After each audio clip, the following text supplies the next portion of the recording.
Hi, everyone. I'm Elaine Quijano. As Donald Trump and his transition team prepare to take over the White House, protesters across the country take to the streets. Chants of "Not My President" echoed across several major cities Wednesday. Hundreds of people gathered outside Trump Tower in Chicago.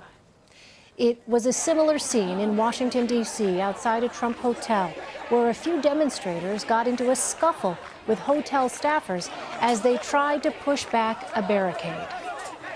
And after violence erupted in California's Bay Area Wednesday morning, protesters are filling the streets again in Oakland.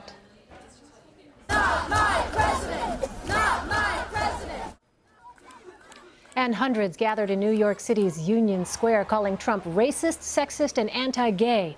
Another group of demonstrators came together at Times Square and marched toward Trump Tower. Jamie Yuccas is outside of Trump Tower in New York City. Jamie, what is the message that these demonstrators want to send?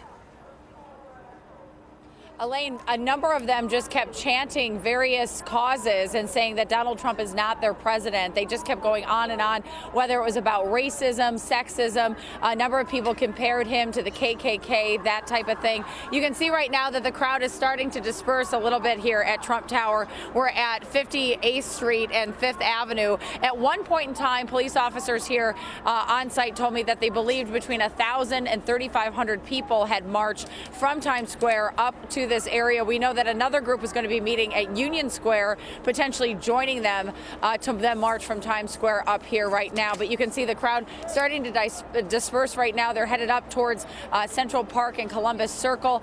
We are in a barricaded area. The police had cordoned off the media at one point in time, trying to corral us into one spot so that we didn't get lost in the mob. You can hear some chanting. You can actually, I'm going to step out of the way. You can see the police officers moving the barricades back. Now, these barricades were set up for the protesters themselves, and it looks like they're trying to open up Fifth Avenue once again. At one point in time, we actually had people hanging from street lamps and different poles here. We watched some people crawl up onto transit bus stations, that kind of thing. You can see in front of Trump Tower, there's been a lot of security right outside there. You can see a lot of the garbage trucks and barricades that have been set up. I did have a couple police officers tell me that at one point Donald Trump was home today, but they believe that he did leave at one point tonight.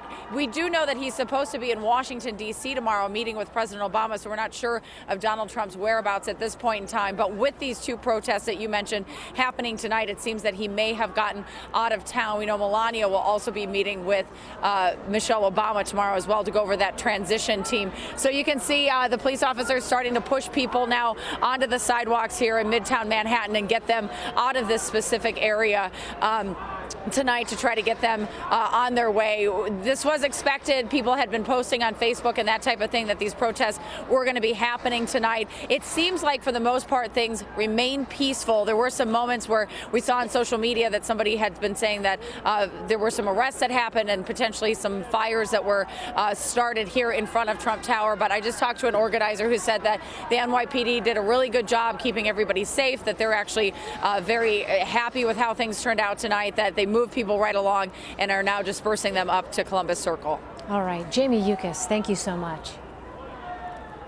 Mm-hmm.